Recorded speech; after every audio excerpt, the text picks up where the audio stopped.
Bonjour à tous et bienvenue dans notre troisième épisode de Passons à l'action. Donc, c'est le média d'élan pour bousculer l'immobilier en faveur du vivant. Donc, je pense qu'on va pouvoir démarrer ce webinaire dorénavant. Pas mal de personnes se sont maintenant connectées. Donc, Passons à l'action, le webinaire d'élan, c'est un rendez-vous que nous avons créé pour passer du discours au concret sur les transitions à mener dans l'immobilier en faisant témoigner les acteurs du changement sur des projets concrets déjà réalisés ou en cours. Donc, son objectif, c'est de permettre d'agir vite et ensemble face à l'ensemble de nos défis, notamment le défi climatique, en s'inspirant des expériences menées sur le terrain pour s'enrichir et gagner collectivement du temps.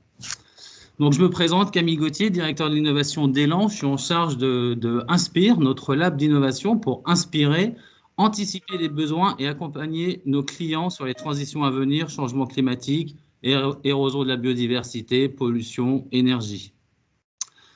Donc, nous avons 50 minutes ensemble pour aborder le sujet de comment intégrer l'immobilier dans une trajectoire 1,5 degré avec nos invités et experts. Donc, que je présente, Émeric Fagnot, directeur adjoint du développement chez Gecina, Léa Brachet, référente des métiers bâtiments chez Gecina, Jean-Baptiste Legal, Head of Project Management et ISR chez Colliers Global Investor France, Johanna Ferrière, manager d'économie circulaire Elan, et enfin Arthur Pasquier, manager carbone Elan. Donc merci à tous déjà d'être parmi nous aujourd'hui. Donc en petite règle d'usage pour ce webinaire, je vous invite à poser des questions tout au long dans le chat prévu à cet effet tout au long des présentations. On se consacrera 10 minutes à la fin des présentations pour y répondre. Donc, n'hésitez pas à vous exprimer via ce levier-là. Avant de dévoiler comment mener une stratégie climat efficiente, il sera intéressant de revenir sur quelques chiffres des impacts du bâtiment, donc impact que l'on peut qualifier aujourd'hui de négatif. Donc, en effet, à l'heure des défis que nous devons relever, l'approche de l'immobilier qui a prévalu par le passé est maintenant révolue. Donc, attends, il y avait la prise, je ne l'ai pas. Donc, avec le changement climatique, un immeuble de bureau va générer de 1 tonne à 1,5 tonne de CO2 par mètre carré, faisant de ce secteur le deuxième émetteur de CO2 en France. En regardant du côté des ressources planétaires limitées, il est absurde que l'immobilier soit le premier secteur générateur de déchets avec 40 millions de tonnes par an et en même temps le premier consommateur de ressources non renouvelables, démonstrateur de notre économie linéaire. Et enfin, à l'heure de la forte érosion de la biodiversité, 20 000 hectares chaque année sont artificialisés en France, dont 42% pour l'habitat, loin devant les routes avec 28%. Donc, il est impératif de changer notre industrie de l'immobilier pour briser enfin tous ces constats. De plus, on le voit bien aujourd'hui, notre société évolue. Consciente de ces impacts, une pression citoyenne est à l'œuvre. La réglementation telle que la RE 2020 ou encore le décret tertiaire renforce les exigences en matière de performance de l'immobilier. L'économie également se transforme pour orienter les flux en faveur des transitions, comme par exemple la taxonomie européenne, ou encore les C2E, ou enfin la financiarisation du carbone. Ce contexte est somme toute favorable pour amorcer une transformation. Une autre voie se dessine pour inventer un immobilier plus sobre, à impact positif, résilient et régénératif. Donc alors, éviter, atténuer, restaurer, quel levier pour rendre possible une stratégie net zéro impact et respecter une trajectoire 1,5 degré. C'est à l'ensemble de ces questions que nous allons répondre lors de cette conférence avec des projets concrets réalisés pour et avec nos clients. Donc, sur le premier pilier, éviter d'une démarche bas carbone, nous accueillons Léa et Émeric de Gecina. En tant qu'un des leaders de votre marché, pourriez-vous nous présenter tout d'abord l'essentiel de votre stratégie pour répondre à ces enjeux et revenir pour nous sur l'opération Porte Sud Montrouge qui intègre une démarche ambitieuse?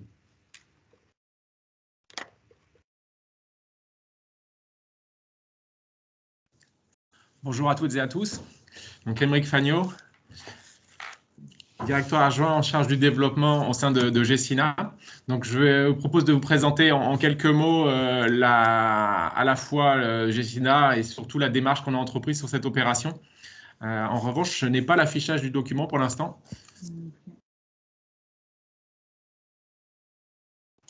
Ça arrive, Eric. Parfait. Donc effectivement, Gecina aujourd'hui, c'est une foncière, comme vous le savez. Elle est composée de 500 collaborateurs qui sont amenés à gérer 20 milliards d'actifs. Sur ces 20 milliards d'actifs, aujourd'hui, on a une représentation importante de bureaux qui représente à peu près 16 milliards, du logement également qui représente aujourd'hui à peu près 3 milliards, et le solde étant en résidence étudiante. Donc aujourd'hui, notre démarche vise à effectivement à éviter au maximum la consommation d'énergie et également de combattre le carbone. Donc aujourd'hui, Gecina a un processus de partage d'expériences humaines au cœur de nos lieux de vie, au sein à la fois de nos immeubles de bureaux et de nos résidences, avec pour objectif d'apporter une réponse et de s'inscrire dans la durée avec une relation au quotidien avec nos 100 000 clients qui sont répartis essentiellement, comme vous le constatez, en région parisienne, puisque nous avons fait le choix de concentrer nos actifs sur des secteurs géographiques que nous maîtrisons et qui nous semblent le cœur de métier à la fois de l'immobilier tertiaire et du résidentiel. Donc aujourd'hui, Gecina est engagé pour à la fois, évidemment, contribuer modestement à ce qu'on a décrit tout à l'heure sur l'évolution de notre environnement et du monde, et notamment au sein de 4 piliers RSE que nous avons identifiés et pour lesquels nous menons une action concrète et importante, qui sont le bas carbone, l'économie circulaire, le bien-être et le bien-vivre et la biodiversité. Aujourd'hui, nous sommes inscrits dans une démarche très proactive en termes de bas carbone que nous avons appelée Canopée 2030. Cette trajectoire vise à effectivement accompagner l'ensemble de nos actifs pour arriver d'ici cette échéance de 2030 à la neutralité carbone en exploitation de la totalité de notre patrimoine, ce qui nécessite effectivement un fort travail à la fois sur les immeubles existants qu'on est amené à restructurer, à rénover et à évidemment accompagner vers cette révolution de développement durable, et également de faire en sorte que notre impact soit minimisé. C'est la raison pour laquelle on a également une démarche sur l'économie circulaire, sur laquelle nous allons revenir d'ici quelques instants, pour justement permettre à ce que l'ensemble de nos collaborateurs, de nos clients, qu'ils soient particuliers ou clients professionnels dans le cadre des bureaux, puissent finalement bénéficier d'immeubles qui répondent à leurs critères, tant de confort que justement de pérennité et d'objectifs de RSE tels qu'on les considère aujourd'hui. Dans ce cadre, nous avons également effectivement développé toute une action sur la biodiversité. On sera ravis de revenir sur ces thématiques-là dans un autre cadre. Donc concrètement, ce que nous allons vous présenter ce matin, c'est le projet de Montrouge, qui est une opération de restructuration lourde que nous allons mener rue Barbès à Montrouge. Aujourd'hui, Edenred, ex-Ticket Restaurant, est locataire chez nous à Malakoff, et nous leur avons proposé, dans le cadre d'un développement complémentaire dont ils avaient besoin, de les reloger dans le patrimoine de Gecina au sein de cet immeuble que nous allons restructurer pour leur compte dans le cadre d'un BFA que nous avons signé avec eux. Donc, dans les grandes lignes, c'est un immeuble qui sera neuf et vertueux, qui sera en code du travail, qui fait 12 000 m², pour lequel nous allons recréer plus de 1500 m² de jardin, avec 1 300 m² de terrasses privatives. Évidemment, tout ce qu'on attend d'un immeuble moderne aujourd'hui, avec la flexibilité, la luminosité, le bien-être et les services qu'on sera amené à développer dans cet immeuble, tout en travaillant sur un actif existant, donc avec les contraintes que vous pouvez imaginer dans ce cadre-là. Et évidemment, l'objectif avec notre architecte, SCO, de pouvoir justement emmener cet actif vers à la fois une récupération d'un certain nombre d'éléments qui le constitue aujourd'hui, et de le remettre évidemment dans un code qui correspond aux attentes de nos clients aujourd'hui. Donc effectivement, ce projet vise à atteindre un certain nombre de labels, Biodiversity, HQ Excellent, WELL, BBCA, comme vous le voyez affiché ici, pour répondre à la fois aux demandes d'Edenred, qui va donc déménager d'ici 2024 dans cet actif avec l'ensemble de ses collaborateurs. Et l'objectif, c'est de répondre au mieux à ces attentes. Et dans ce cadre-là, on est amené à travailler dans une démarche de développement, effectivement, et de récupération de matériaux, comme va vous le décrire Léa d'ici quelques instants. Bonjour à toutes et à tous. Donc, moi, je m'appelle Léa Brachet, je suis référente métier au sein de la direction technique de Gecina. Je vais vous en dire un petit peu plus sur les enjeux réemploi sur le projet Montrouge. Le challenge principal à relever ici, c'est lié au label, et notamment un label en particulier que Aymeric a décrit tout à l'heure, c'est le label BBCA, qui est aujourd'hui encore un vrai challenge quand on intervient sur des restructurations lourdes de bureaux. Et donc, un des objectifs de la mise en place de la démarche de réemploi sur le projet, c'était de minimiser l'impact carbone des travaux et d'obtenir ce label. Donc pour cela, on a voulu déployer une logique, une politique de conception circulaire globale sur le projet. Il y avait plusieurs challenges à relever sur ce projet-là en particulier. Le tout premier, et qui a très bien relevé Elan, notre AMO, quand ils ont rejoint l'équipe projet, c'est d'arriver à embarquer toute l'équipe projet dans cette logique de concevoir à partir de matières déjà présentes, à partir de filières de réemploi. Donc c'est une logique qui est assez différente et on avait besoin d'embarquer non seulement l'architecte, mais aussi l'ensemble des bureaux d'études.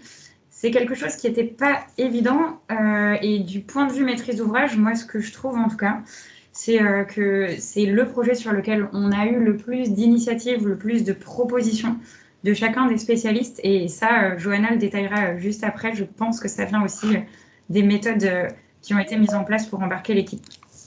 Donc, il y avait un autre challenge sur ce projet, c'est que l'ensemble des matériaux qui étaient présents sur le site étaient très peu adaptés au réemploi. Donc, on a fait un petit peu de réemploi hors site, on a fait du don, on a fait de la vente, mais c'était impossible pour l'équipe de s'inspirer de la matière du site, de penser à la transformer. Il fallait s'ouvrir un petit peu les chakras et réfléchir filière locale. Et c'est aussi pour ça qu'on a engagé le projet dans le booster du réemploi. Donc, l'engagement de Gecina au sein du booster, il est avec l'idée de mettre sur la table à minima 5 projets par an dans lesquels on engage une demande en matériaux, en équipement de réemploi. Et cette logique-là, c'est pour aider les filières à se structurer, à avoir de la visibilité sur la demande des différents maîtres d'ouvrage. Donc le booster du réemploi a aussi suivi le projet tout au long de sa conception pendant l'année 2021. Et le résultat, il est très encourageant. On est aujourd'hui en phase d'appel d'offres des entreprises. On a 50 matériaux et équipements qui sont issus des filières circulaires qui sont prescrits dans notre dossier d'appel d'offres. Ce qui est intéressant dans c'est le chiffre déjà est impressionnant. Ce qui est intéressant aussi, c'est qu'on va traiter des lots très différents. D'abord, on va traiter les lots architecturaux, c'est ceux qu'on a le plus l'habitude de voir, avec le faux plancher, avec des portes, par exemple, ou de la peinture.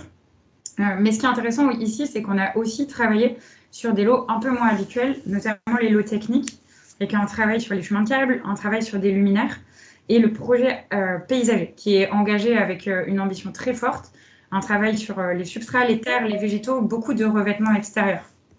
Le dernier sujet, et c'est intéressant ici parce que pour moi c'est un peu l'aboutissement d'une démarche de réemploi, c'est que le réemploi dans le projet, il est visible.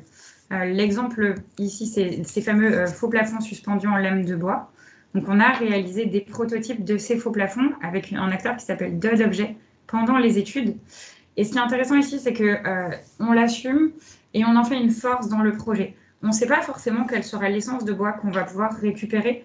Par contre, c'est accepté par l'architecte et c'est aussi vu comme plutôt un avantage en fait et rendre le réemploi qualitatif et intégré à l'architecture, c'est un challenge qui n'est pas si évident à relever. Donc voilà, on est assez fiers de réaliser ça sur le projet Montrouge. Johanna, je peux te laisser prendre la main sur la suite de la conception. Avec plaisir. Donc, effectivement, depuis un peu plus d'un an, on a la chance d'intervenir aux côtés de Gessina et de l'ensemble de la maîtrise d'œuvre sur le beau projet de Porte Sud. Et donc, on souhaitait aujourd'hui vous témoigner cet engagement collectif pour rendre possible le réemploi à une grande échelle, ce qui est vraiment la finalité de ce projet-là. Et donc, je vais revenir un peu plus dans le détail sur quelles ont été les étapes clés en termes de méthodologie et de concertation qui ont été mises en œuvre pour rendre possible le réemploi. Donc, chez Elan, on a intervenu sur ce projet dès la phase APS et c'est en fait une grande chance pour nous et ça a été clé dans la cohésion d'équipe qu'il a fallu amener autour de ce sujet du réemploi et en même temps suffisamment tôt pour prendre des partis pris architecturaux, travailler la performance des produits. Donc ça a été des éléments importants. Donc le déroulé qu'on amène chez Elan et qu'on déploie sur les opérations, donc c'est une première étape de définition de la stratégie de réemploi, étape clé sur laquelle je reviendrai plus en détail juste après. Le travail plutôt technique autour des produits, de quels produits on parle, quelles sont leurs performances, comment on peut retrouver de la performance. Et puis après, le côté contractuel, comment on décline ces exigences de façon à ce que pendant la phase de consultation, qui est la période actuelle sur ce projet, les entreprises, elles savent ce qu'elles doivent fournir, vers qui elles peuvent se tourner et quels sont les volumes qu'on est capable de sécuriser en amont, de façon à ce qu'il ne reste sur la phase de chantier que des validations techniques terrain et des confirmations de certains gisements qui n'auraient pas été préemptés déjà en première partie. Donc, c'est vraiment important de travailler ces deux volets-là, une conception circulaire très riche et concertée et pour une déclinaison chantier plus facilitée. Donc, le préambule a été de cette mission de réaliser 2 ateliers de co-design avec l'ensemble de l'équipe de maîtrise d'œuvre et la maîtrise d'ouvrage autour des corps d'état architecturaux dans un premier temps et puis après des corps d'état techniques.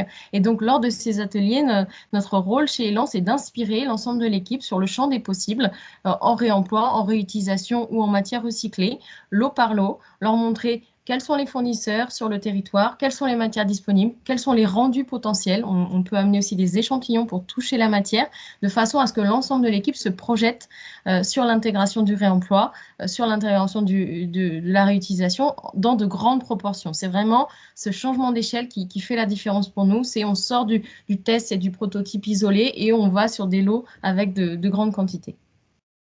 Pour conforter cette inspiration et du coup après la déclinaison technique que l'on a engagée sur le projet, on a été visiter, on a emmené l'ensemble de l'équipe projet voir, toucher les matériaux au sein des filières, au sein des plateformes. Donc vous avez quelques photos là issues de la visite de l'entrepôt de Baticycle à Gennevilliers avec des vasques, des sanitaires, des portes et aussi un prototypage fait sur du parquet contre-collé de réemploi. Donc comment on réassemble différents gisements de parquet et ça a été fait par Articonex. À cette occasion, on a aussi fait venir d'objets et Cataba avec lequel on a travaillé d'un côté les faux plafonds suspendus que Léa vous a présentés et les luminaires avec Cataba. L'idée, c'était vraiment de rendre concret, passer du rêve à la réalité, ce qu'on avait inspiré et sur lequel on avait commencé à travailler pour acter la déclinaison technique dans le projet. Et suite à ça, l'étape que nous avons menée chez Elan, ça a été cette description technique précise, matériau par matériau, de quel matériau on parle, quelles sont les performances techniques, esthétiques que doit garantir le produit, quelle est l'hétérogénéité qu'on est capable d'accepter, quelles sont la tolérance qu'on peut amener produit par produit, de façon à ce qu'on ne se ferme pas trop de portes en conception et en même temps qu'on cadre suffisamment bien le besoin pour l'entreprise de façon à ce qu'elle puisse environner les risques et s'engager vraiment formellement dans cette mise en œuvre du réemploi. Et tout ça faisant, on arrive sur cette opération à 3% du montant global de l'opération dédié au réemploi et réutilisation. Donc c'est vraiment un pas de géant, si on peut dire, et c'est le fruit du travail de concertation qui a été mené sur cette opération et tout l'engagement insufflé par la maîtrise d'ouvrage et décliné par la maîtrise d'œuvre. Je te laisse prendre la suite, Léa.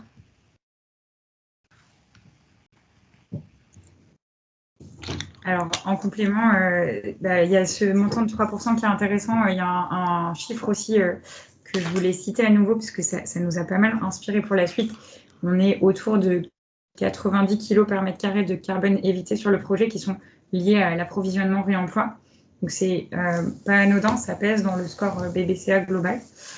Et ce qui est intéressant avec ces chiffres-là, justement, et la réflexion qu'on a eue en même temps chez Gecina, c'est que sur cette année 2021, on a mené des projets pilotes comme le projet Montrouge avec une ambition très forte, et aussi on a déployé notre politique économie circulaire.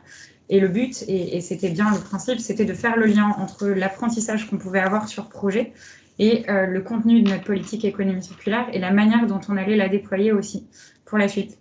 Donc c'est intéressant parce que les performances du projet Montrouge, par exemple, elles nous ont inspiré pour les futurs objectifs RSE 2025 qui seront annoncés très prochainement sur l'économie circulaire, par exemple. Et après, sur le contenu de la politique économie circulaire, donc c'est une réflexion qui était globale et qui était déjà enclenchée. On s'appuie sur 3 piliers qu'on retrouve assez vite dans le projet Montrouge, qui est le réemploi, le recyclage, la récupération des énergies fatales. Et les grands enjeux pour nous pour cette première année, au-delà de du coup mobiliser les équipes projets et embarquer les équipes de maîtrise d'œuvre, là l'idée c'était aussi de mobiliser nos collaborateurs en interne. Ça c'est un vrai sujet parce que on a les chefs de projet qui vont développer les projets, mais on a aussi tous les services support qui sont extrêmement précieux. Je pense aux équipes juridiques, je pense aux équipes achats qui vont nous aider à déployer la politique économie circulaire en pratique et à systématiser l'ensemble des pratiques sur les projets.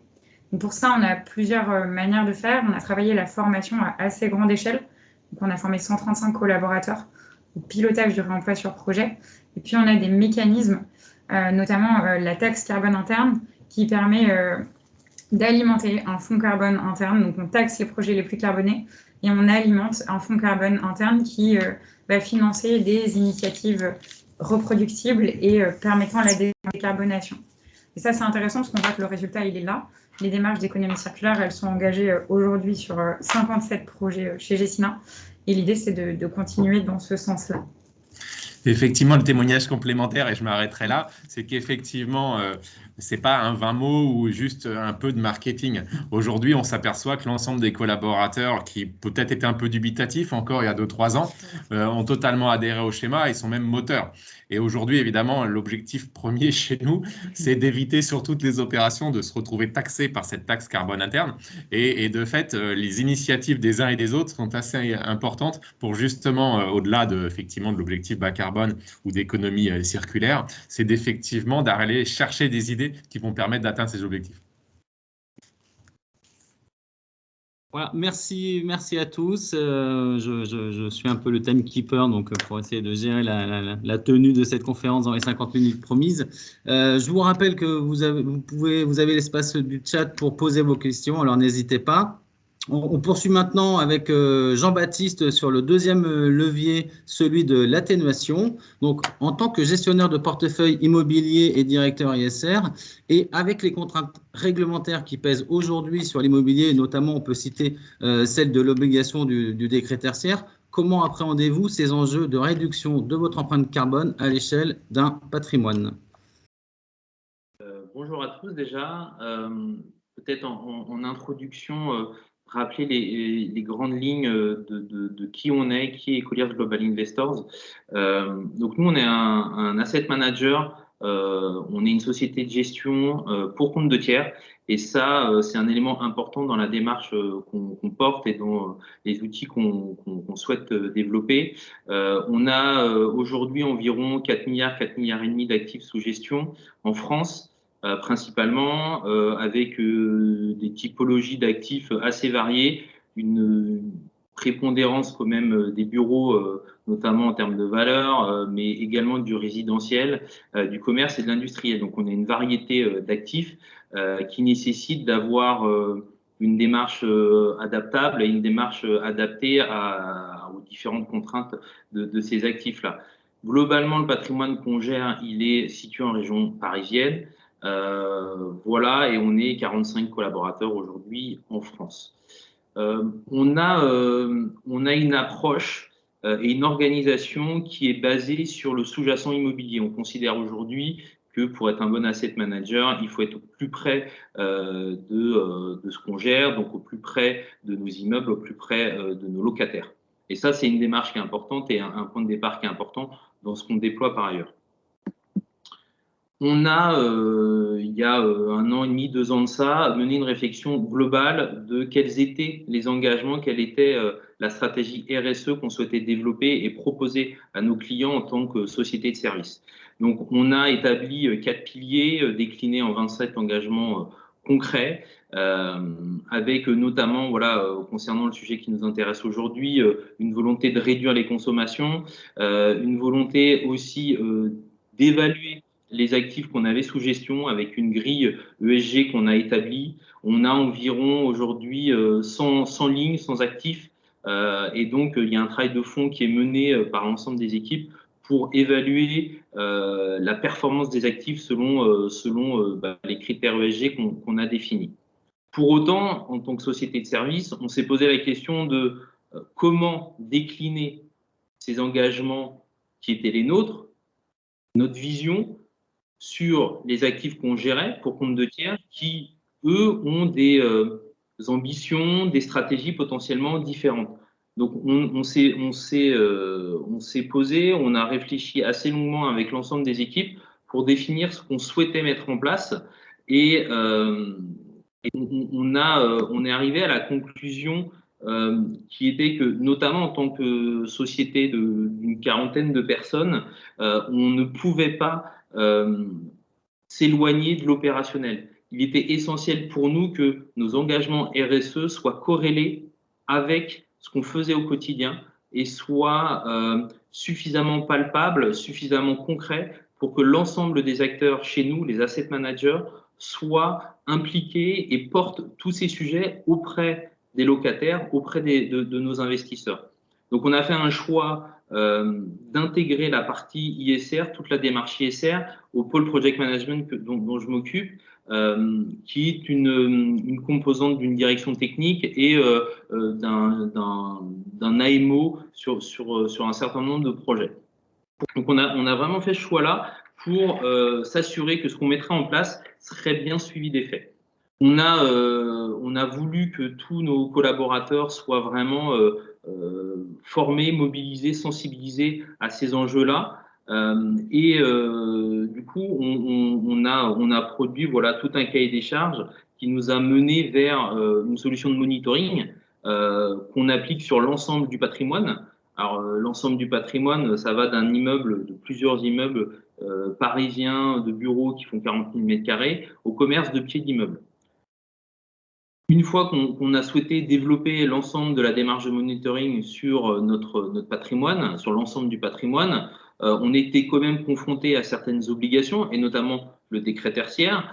Mais du coup, le fait d'avoir réfléchi en amont à ce qu'on souhaitait mettre en place et à la manière dont on voulait développer notre stratégie RSE, le décret tertiaire est plutôt apparu comme une opportunité, un levier pour faire bouger les lignes, un levier pour sensibiliser, pour mobiliser, que ce soit nos locataires, nos investisseurs, mais également nos partenaires, que ce soit les property managers, les bureaux d'études, etc.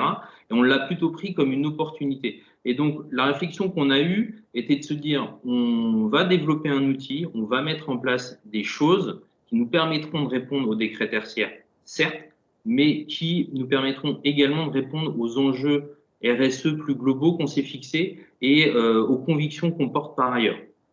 Donc ça, pour nous, c'était un point et un préalable extrêmement important. Pardon.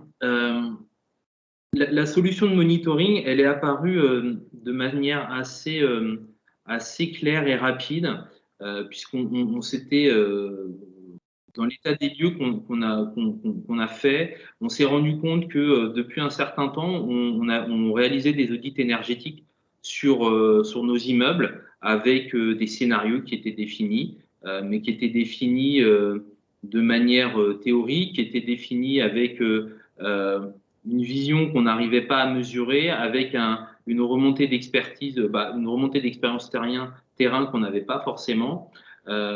Et du coup, ça nous posait un vrai sujet. Les seules informations qu'on arrivait réellement à collecter étaient d'une part partielles, étaient compliquées à consolider, puisqu'on on était obligé de faire appel à nos locataires qui n'étaient pas forcément tout le temps diligents, à nos property managers qui traitaient l'information de manière un peu disparate. Et donc, on s'était posé la question de comment fiabiliser les données qu'on collectait pour après pouvoir dérouler des plans d'action qui seraient efficaces et pertinents. On avait initié à partir de début 2019 un premier test sur une dizaine d'actifs résidentiels et tertiaires pour mesurer un petit peu les données de consommation de nos immeubles avec un choix qu'on avait fait qui était de mesurer sur certains immeubles certaines données de consommation avec des alertes, avec une première sensibilisation de nos locataires. Et on s'est rendu compte que certes, on collectait de la donnée, pour autant, cette donnée n'était pas traitée. Elle n'était pas utilisée à bon escient et l'objectif du coup qu'on s'était fixé n'était pas atteint. Donc on avait de l'information, mais on la traitait mal.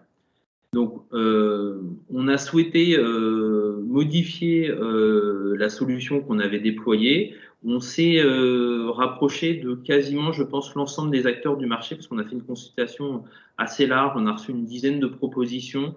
C'est une consultation qu'on a menée pendant 4 mois sur la base d'un cahier des charges qui était assez fin, assez abouti, qui traitait des sujets, certes de collecte de données, de fiabilité des données, parce que c'était essentiel, mais également d'outils de sensibilisation, d'outils pédagogiques, de reporting, de sécurité aussi des données. Donc voilà, on avait établi un cahier des charges assez détaillé.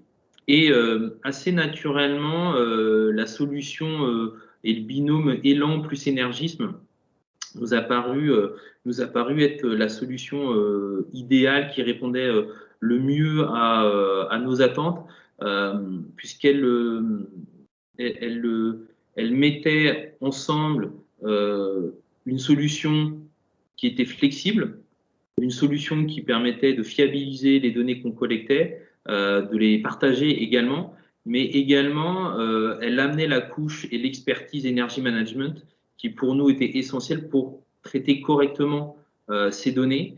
Et du coup, on trouvait que c'était une solution avec un niveau d'expertise qui répondait totalement à nos attentes. Je vous présente ici quelques screenshots de la solution. Comme je disais, la solution énergisme qu'on déploie aujourd'hui sur l'ensemble de nos actifs. Donc, je le répète parce que c'est pas forcément habituel. Nous, on a fait le choix de déployer la solution sur du bureau, sur du résidentiel géré, du commerce, retail parks, centres commerciaux, mais également pieds d'immeubles. Mais la solution qu'on déploie, elle permet de traiter de l'ensemble de ces typologies d'actifs.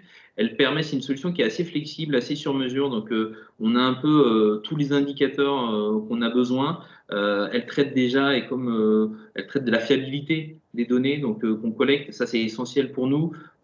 Évidemment, on a le suivi des consommations. Évidemment, on a l'étiquette énergétique associée. On a les gains sur conso par rapport à une année de référence, qui peut être l'année N-1, mais également l'année de référence qu'on définira dans le cadre du décret tertiaire. Elle a également la déclinaison sur le gain sur l'émission des gaz à effet de serre. Donc voilà, on a une solution qui est sur mesure, qui est applicable au niveau de l'immeuble, au niveau de l'actif, qui est applicable au niveau d'un portefeuille, qui est applicable au niveau d'une SCI, si on a une SCI, d'un véhicule autre, mais également d'un investisseur. Donc on a une granulométrie qui nous permet de remonter, de consolider les informations. Et ça, nous, dans le cadre de notre métier d'asset manager, c'est extrêmement important, puisqu'on se rend compte aujourd'hui que nos investisseurs ont aussi des obligations assez fortes, qui sont confrontés à de nouvelles obligations de reporting, de collecte de données, de traitement de ces données-là.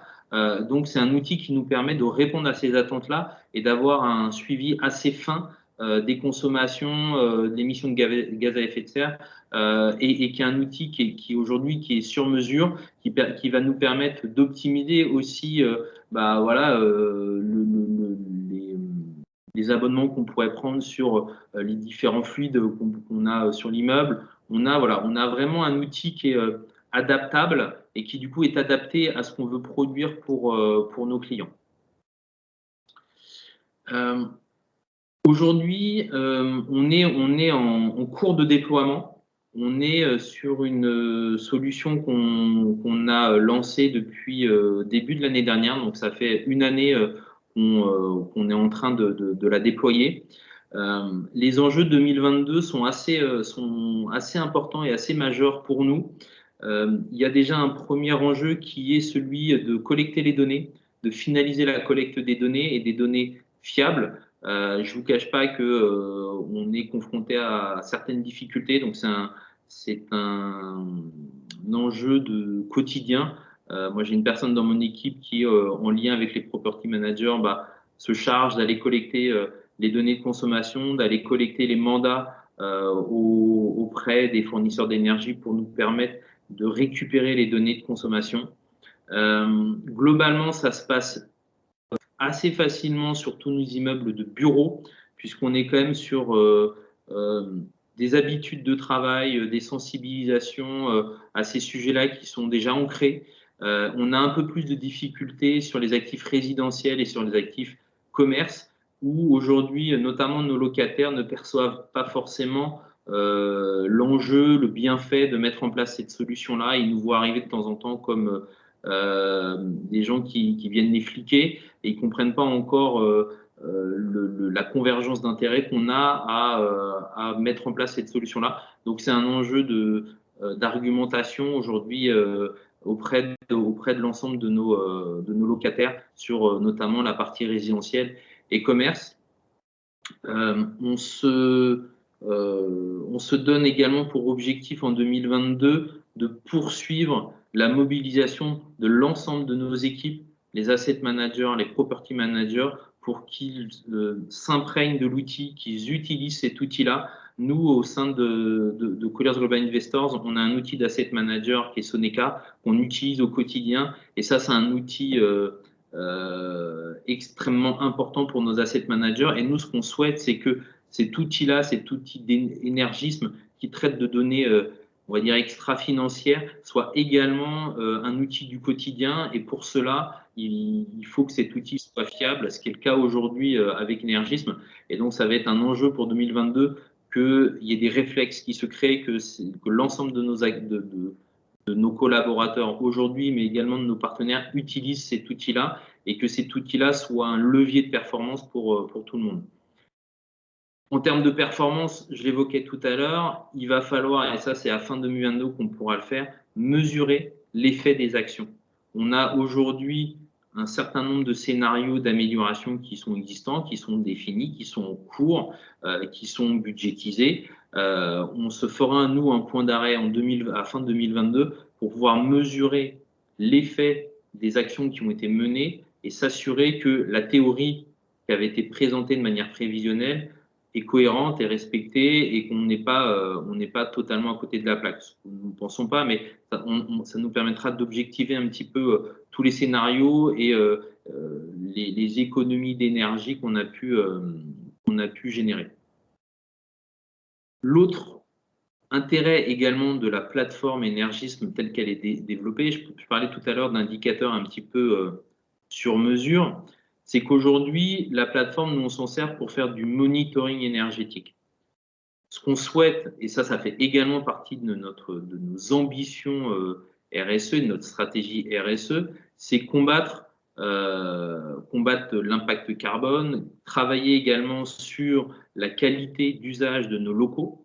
Et donc, on a mené un peu de la même manière que le test qu'on avait mené en 2019 sur le monitoring performantiel de nos immeubles.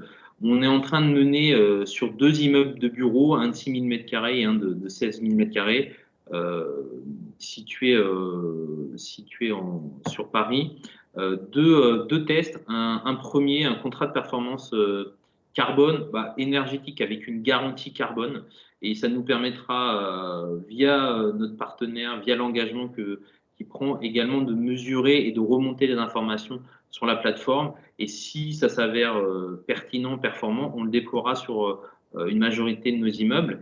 Et un autre test qu'on est en train de mener, et on va remonter également les informations sur Énergisme, c'est un monitoring de la qualité d'air. Donc, on est en train d'équiper un immeuble de bureaux dans le 7e arrondissement de sondes de qualité d'air pour mesurer la qualité d'air des différents locaux selon les usages et mettre en place, comme on le fait aujourd'hui sur la performance énergétique de nos immeubles, des actions pour améliorer la qualité d'air. On sait qu'aujourd'hui, c'est un élément majeur et ce sont des éléments qui sont regardés par nos locataires, le renouvellement d'air et la qualité du coût d'usage de ces locaux. Donc voilà, on a aujourd'hui lancé ces 2 tests, ces actions sur 2 immeubles qu'on a identifiés. Et si, comme je disais tout à l'heure, ça s'avère intéressant, performant et que ça répond à une attente de nos investisseurs, de nos locataires, on le déploiera de manière plus large. Et la plateforme de nos monitoring nous permettra d'avoir un suivi fin, nous permettra de proposer à nos locataires, à nos investisseurs ce suivi de manière complètement transparente et du coup d'avoir un outil aussi avec des indicateurs qu'on aura définis avec eux qui leur permettra, eux, par exemple, de communiquer auprès de leurs collaborateurs. Voilà, c'est une plateforme qui est extrêmement ouverte et qu'on souhaite nous développer pour que ça devienne un petit peu notre solution, notre outil de pilotage extra-financier. Merci Jean-Baptiste Voilà. pour ce témoignage. Petit rappel d'usage. Donc, pour poser des questions, il y a une application dédiée qui s'appelle Questions-réponses à côté des 3 petits points, le fil de discussion habituel étant désactivé dans ce format de webinaire. Donc, au travers de ces 2 exemples sur l'opération de Montrouge et le décret tertiaire, on vient d'illustrer des solutions concrètes de réduction des émissions carbone dans l'immobilier. Donc, il faut savoir que ces solutions doivent être combinées, démultipliées pour atteindre un niveau bas carbone exigé pour ce secteur-là. Et juste, je précise aussi qu'il a été évoqué à plusieurs reprises les aspects humains, l'acculturation, qui est un moteur essentiel pour en fait réussir à changer nos modes de pensée et réussir nos transformations. On arrive à présent à la dernière partie, au 3e pilier d'une démarche bas carbone efficiente, celui de la restauration des puits de carbone. Alors Arthur, ce pilier encore peu utilisé, est-il adapté et financièrement acceptable pour un projet immobilier ou un patrimoine? Et avec toutes les annonces autour du carbone en ce moment, comment mettre en œuvre une démarche robuste sans être tagué de greenwashing? Bonjour à tous, merci Camille pour cette question. On voulait en effet parler du 3e pilier qui est la restauration des puits de carbone qu'on adresse maintenant finalement en bout de chaîne de toute cette démarche éviter, réduire. Et pour rebondir sur la 2e partie de ta question, il y a en effet de plus en plus d'annonces finalement de neutralité qui sont faites par différents acteurs, y compris l'immobilier, et on voulait quand même revenir en préambule sur cette nécessité finalement de contribuer positivement à la neutralité. On va le voir, il y a différentes approches, mais il y en a qui sont robustes et qui sont nécessaires finalement pour répondre à nos enjeux de trajectoire 1 degré, 5 degrés normalement. C'est ce que vous voyez sur ce qui est affiché à l'écran, c'est finalement la feuille de route française, la stratégie nationale bas carbone, qui aujourd'hui fixe plusieurs objectifs par secteur, mais la feuille de route globale, finalement, elle impose de réduire drastiquement ces émissions, qui est la priorité numéro 1, et qu'on a vu dans les exemples avant très concrètement, mais également d'agir sur la partie que vous voyez plutôt en verte, sur la capacité qu'on peut avoir sur le territoire à stocker des émissions de gaz à effet de serre. Aujourd'hui, on a un objectif finalement, donc une fois qu'on aura réduit au maximum, on devra de fait contribuer à la restauration de ces puits de carbone. Si on affiche ça d'une manière un peu différente finalement, mais ça revient au même, c'est ce qu'on appelle la démarche zéro émission nette. C'est vraiment donner la priorité à l'évitement et à la réduction, et de s'assurer qu'au moment où on atteindra sur notre projet ou sur notre activité une émission dite résiduelle et incompressible, c'est d'avoir finalement stocké au regard de ces émissions-là des émissions qu'on pourrait appeler dites négatives, qui sont dans notre chaîne de valeur ou hors de notre chaîne de valeur, qui viennent trouver un équilibre finalement, et c'est là où on parle de neutralité nette, qui finalement est assez différente d'une stratégie où on va compenser tout ce qu'on émet. L'idée, c'est bien d'agir en faveur de la contribution carbone. Si on applique ça désormais à l'échelle d'un projet, alors finalement ça peut être un projet immobilier aussi bien en construction, mais également sur de la gestion d'actifs en exploitation. Ce que vous voyez sur le schéma de gauche, c'est finalement un bilan carbone avec différents postes qui le composent. On a mis en avant notamment les postes qui sont bien connus depuis l'apparition de Plus c'est moins avec les scopes matériaux, énergie, eau et chantier.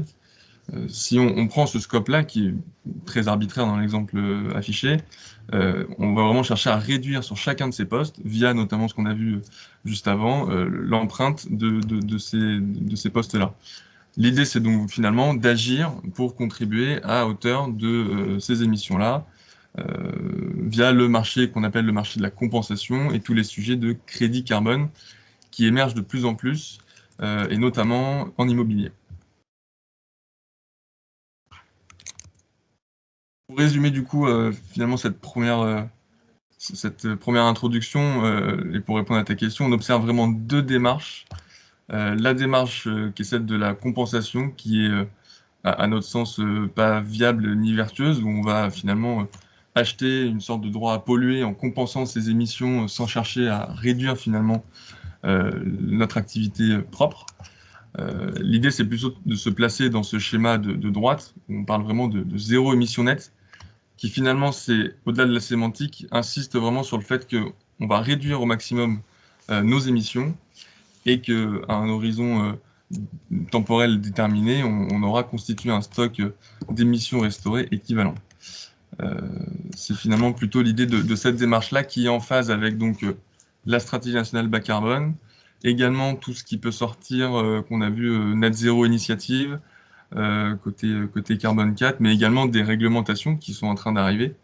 On a quelques exemples, notamment en Grande-Bretagne, où aujourd'hui, les acteurs économiques qui souhaitent répondre à des appels d'offres publics doivent démontrer qu'ils sont engagés dans une démarche zéro émission nette, donc à la fois de réduction, mais également démontrer qu'ils ont des engagements au niveau de la contribution à la neutralité.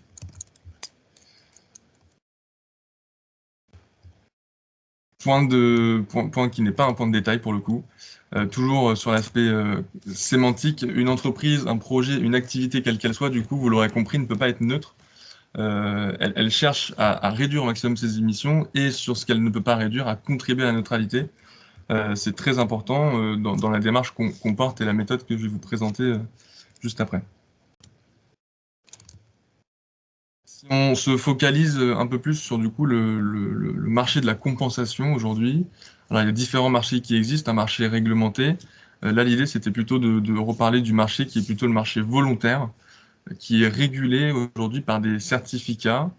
C'est ce que vous voyez plutôt sur la partie gauche, des méthodologies reconnues par des tiers. Et on constate en fait sur ce marché un essor très important, aussi bien en termes de projets couverts, de méthodologie, qu'également le nombre d'acteurs finalement qui proposent des projets et des crédits carbone labellisés.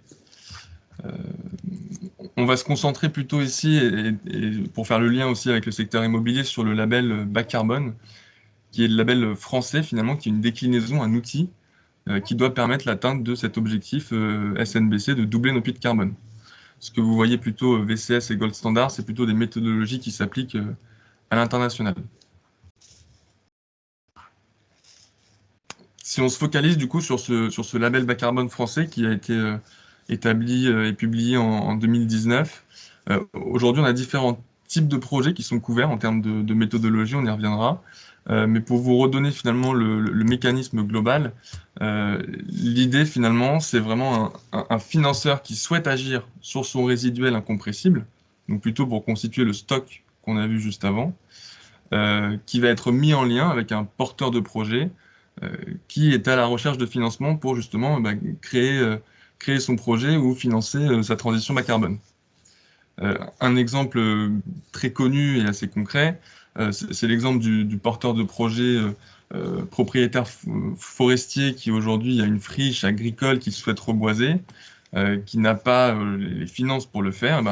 Un acteur économique ou autre, même public, on voit il y a des collectivités sur cette slide, peut lui proposer ce financement en contrepartie des crédits carbone qu'il va recevoir si le projet répond bien au cadre de la méthodologie du label et des différentes exigences qui sont associées. Ce qu'on voit également sur cette slide-là, c'est finalement ce qui va nous amener à l'immobilier petit à petit. Il y a des méthodologies qui sont en train d'apparaître en immobilier, ce qui veut dire que l'immobilier peut permettre de générer des crédits carbone.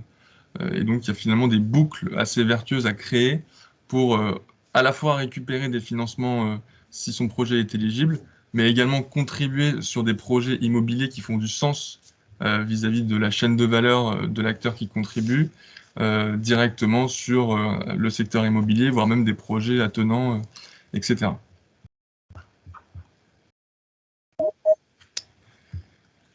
On voulait vous illustrer cette démarche sous cet angle-là avec une opération qu'on a réalisée avec Virtuo qui développe des plateformes logistiques où finalement les équipes ont accompagné ce projet dès l'amont de la conception sur justement la mesure du bilan carbone et toutes les variantes pour tenter de réduire son empreinte.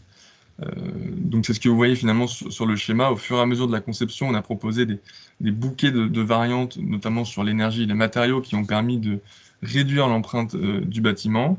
Et ce qu'on a proposé également, c'est de quantifier finalement ce qu'on considère comme émissions incompressibles du bâtiment. C'est-à-dire que pour répondre à un besoin, qui était le besoin d'avoir cet actif à cet endroit-là pour Virtuo, eh ben, on a considéré que de fait, il aurait fallu construire des voiries sur lesquelles circulent les camions, qui sont réglementées, donc avec finalement quand même une part de béton minimum. Donc on a fait cet exercice de voir lot par lot ce qu'on pouvait considérer comme émissions incompressibles.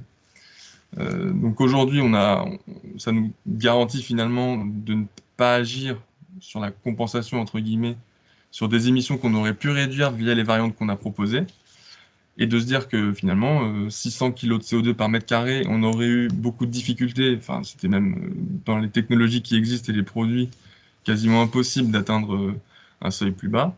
Donc plutôt que de ne rien faire, c'est d'agir sur des projets attenants à cette plateforme logistique en faveur de projets de reboisement ou d'agriculture, on va y venir juste après. Donc finalement, cette démarche, elle se décline sur tout type d'actifs, de se dire on a potentiellement une émission incompressible qu'on peut venir chiffrer, quantifier, et en face, trouver des projets à hauteur de ces émissions sur le marché de la contribution pour avoir une démarche zéro émission nette. C'est ce que vous voyez ici finalement dans la suite de notre démarche. On a donc identifié ce volume et puis ensuite on a proposé donc au maître d'ouvrage un bouquet de projets qu'on appelle des projets climatiques via des partenaires en définissant finalement le cahier des charges du besoin qui était le plus approprié pour Virtuo à ce moment-là, donc qui était d'agir en effet sur le secteur forestier, sur le secteur agricole, qui sont des secteurs qui de fait séquestrent du carbone. Et donc on a défini un cahier des charges avec eux qui a permis d'identifier plusieurs portefeuilles de projets climatiques qui lui ont permis de trouver cet équilibre entre les émissions incompressibles et les projets qui ont été financés. Un petit temps d'arrêt sur ces projets, c'est donc des projets français à 100% pour le label bas carbone. Donc il y avait une notion, une volonté d'ultra-localité sur ces projets-là pour finalement relocaliser en quelque sorte les émissions par rapport au projet de plateforme logistique. Il y a aussi une notion forcément de labellisation qui garantit un suivi dans le temps du projet qui a été financé. C'est-à-dire qu'on va vraiment suivre pendant les 5 prochaines années, voire au-delà, selon le partenaire retenu, comment cette forêt prend forme, comment elle est gérée, comment elle apporte d'autres bénéfices que seulement le carbone. Donc voilà, c'était tout l'intérêt finalement d'avoir ce cahier des charges qui permet vraiment de répondre à des besoins précis pour le maître d'ouvrage.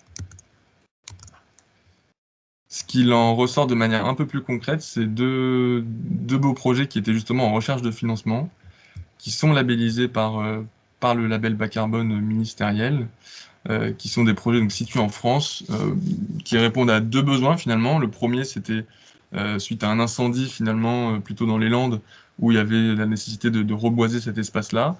Et puis le second, c'était plutôt une friche agricole abandonnée, où il y avait également un besoin de reboisement.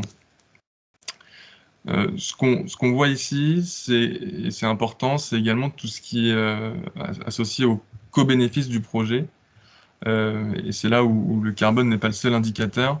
on recherche également des projets qui ont des bénéfices en termes de préservation de la biodiversité, de gestion de l'eau et d'autres indicateurs comme favoriser un tissu socio-économique local en faisant travailler des entreprises du secteur. C'est très important dans la démarche parce que finalement, aujourd'hui, le carbone, c'est un indicateur chiffré, mais on peut aussi positionner un cahier des charges sur ces indicateurs-là, biodiversité, pour s'assurer finalement qu'on met le poids du corps là où c'est intéressant aussi dans la démarche que veut communiquer le maître d'ouvrage.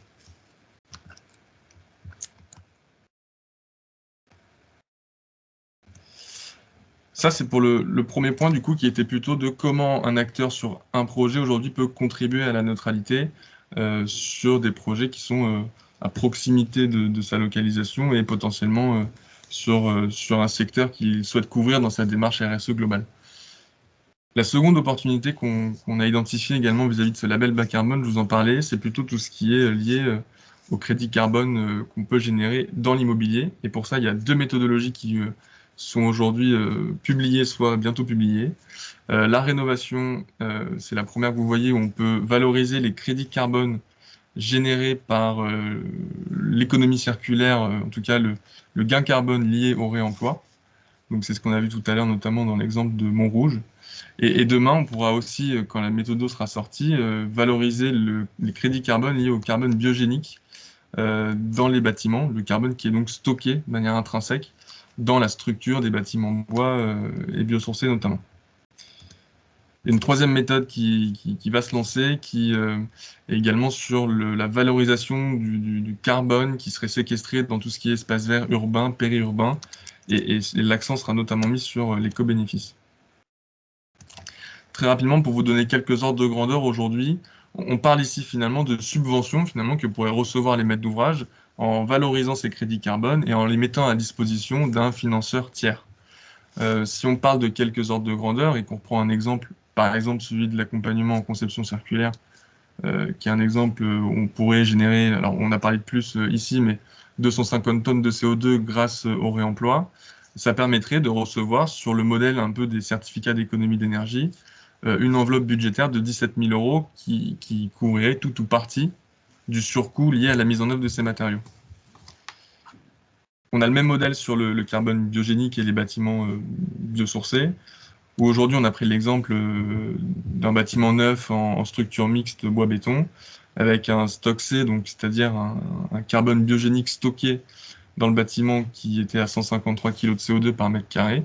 Et donc ça, si on valorise ces crédits-là à hauteur de 50, 60, 70 € la tonne, on a pris un chiffre moyen, on pourrait être éligible à une subvention, entre guillemets, de 77 000 €.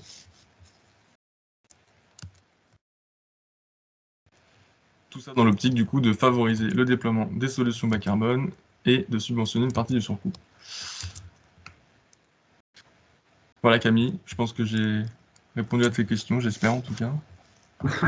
Oui, merci, effectivement. Un écho. Non, c'est bon. On a un peu dépassé le temps. Il y a quand même des questions sur lesquelles je voulais revenir et qui s'adressent à Gecina, qui concernent notamment tout ce qui va être le sujet de l'hybridation de l'immobilier, donc plus tourné sur le neuf. Et autre question, mais qui se rejoint parce qu'on est sur les usages, la réversibilité de votre immobilier sur le patrimoine existant. Absolument.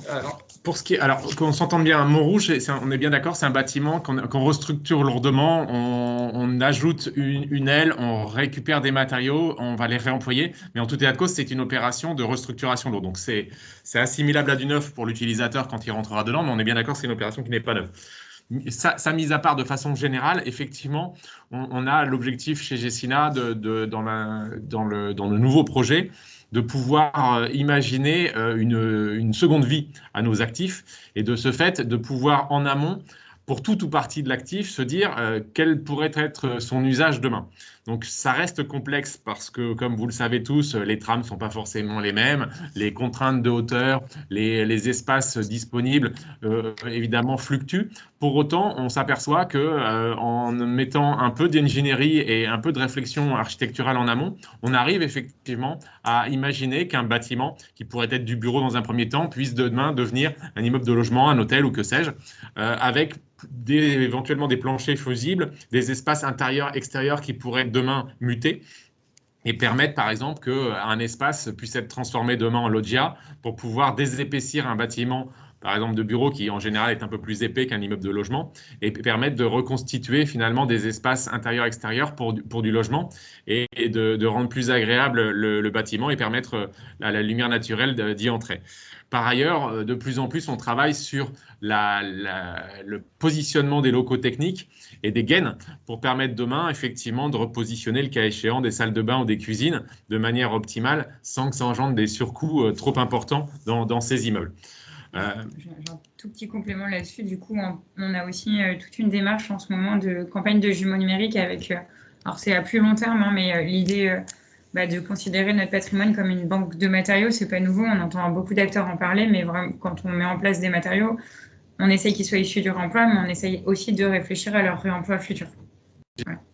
Donc ça, effectivement, c'est une démarche qui est systématisée et qui permet aussi finalement d'avoir un référencement de la totalité des matériaux utilisés dans les immeubles et pouvoir, de cas échéant, dans 5 ans, 10 ans, 15 ans, 30 ans, pouvoir se dire comment les réutiliser et oblige aussi à faire des choix peut-être un petit peu différenciés avec des matériaux dont on sait qu'ils sont susceptibles d'être employés d'ores et déjà.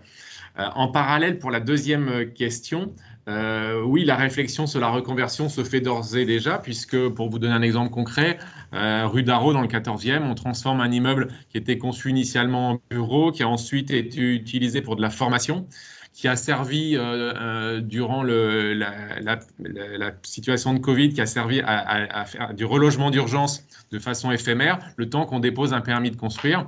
Et ce permis, qui a été déposé et obtenu, vise effectivement à transformer cet immeuble initialement de bureau en logement, avec création d'espaces extérieurs, extension sur une partie, démolition sur une autre. Et ça va nous permettre de créer à peu près 80 logements qui bénéficieront d'espaces de jardin au rez-de-chaussée, de terrasses ou d'espaces accessibles avec des orientations diverses. Et ça nous a permis, en redistribuant les circulations verticales et en désépaississant certains éléments, finalement de remettre un immeuble qui était totalement obsolète au goût du jour. Et je vous invite à venir le voir d'ici 2 ans, quand il sera terminé. On va communiquer bientôt justement sur cette transformation. Et c'est un exemple concret d'un immeuble des années 70-80 qui est effectivement sans grand intérêt architectural, mais qui était inscrit dans un quartier, et l'objectif, c'est de le positionner. En parallèle de ça, et je m'arrêterai là, on a aussi une démarche sur d'autres actifs qui sont peut-être aussi parfois plus faciles.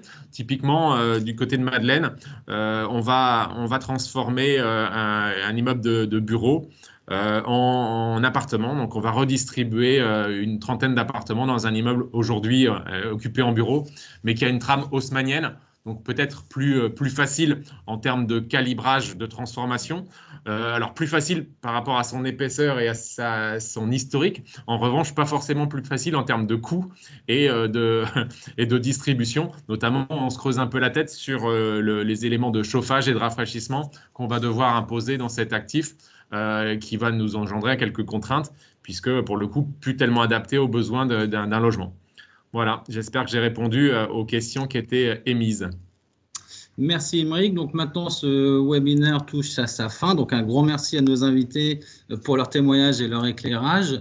Et merci à l'ensemble des participants. On était quand même assez nombreux, environ 80 personnes ont assisté à ces échanges. Donc j'espère qu'on a réussi à vous convaincre qu'il est maintenant possible d'embarquer l'immobilier dans une trajectoire 1,5 degré en accord avec les accords de Paris, justement. Donc, on a des solutions concrètes, mais il y a aussi l'économie qui se tourne en ce sens pour accompagner ces transitions. Il faut savoir que le carbone se financiarise et il y a une forte inflation qui se passe. Donc, la structuration d'une démarche zéro émission nette a une double rentabilité. Une, évidemment, en faveur de la planète, puisqu'en fait, on va intégrer l'indicateur carbone au cœur des projets et on va pouvoir faire de l'immobilier qui va permettre de contribuer à la neutralité carbone et également une rentabilité économique sur du moyen terme, puisqu'on le sait, on le sent, la probabilité est forte que il y a des contraintes, notamment des taxes ou autres réglementations à venir qui vont contraindre sur le carbone et du coup, entamer ce type de démarche permet de réduire le risque lié à ces probables réglementations. Donc néanmoins, le carbone n'est qu'une clé d'entrée, la métrique existe et ça nous permet d'agir dessus, mais il y a également les autres impacts. Il faut raisonner de manière un peu plus élargie, on peut parler des impacts sur les ressources, des impacts sur la biodiversité, sur la santé, les usages. Donc pour cela, l'immobilier doit devenir régénératif et non plus juste bas carbone, c'est-à-dire qu'il doit réparer, restaurer et réhabiliter les conditions du vivant, les écosystèmes de là où il s'implante. C'est une ambition que nous travaillons dans notre lab d'innovation, donc Inspire. Alors n'attendez plus, pour bousculer vos pratiques et anticiper les enjeux de demain, passons à l'action et à bientôt pour un nouvel épisode.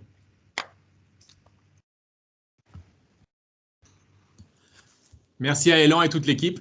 Oui, merci beaucoup. Merci à vous tous d'avoir été présents. Bonne Merci à continuation. tous. Bonne journée. Merci à vous. Au À revoir. bientôt. Au revoir.